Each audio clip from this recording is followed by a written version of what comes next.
When I was 5 years old, back in 2002, I almost got separated from my parents in a foreign country while visiting my brother, stationed overseas. We were in a subway station, and my parents told me that the next train that pulls up is the one that we will be taking.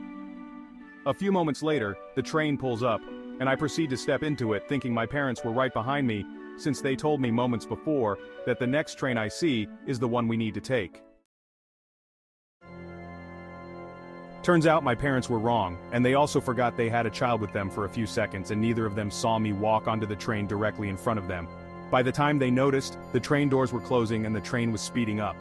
My mom screamed at the top of her lungs while she panicked and froze.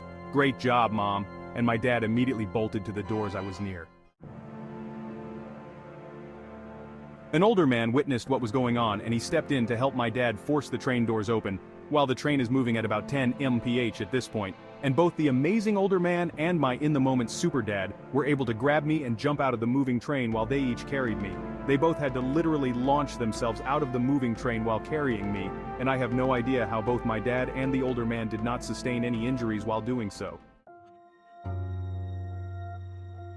In that moment, my dad and that man were my heroes, and I wish I could have found the other man at some point to thank him myself, now that I'm an adult. Though I think he knew just how important his quick actions were that day.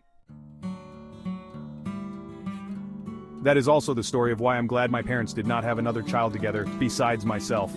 I can't imagine how that day would have gone had there been myself and another sibling involved.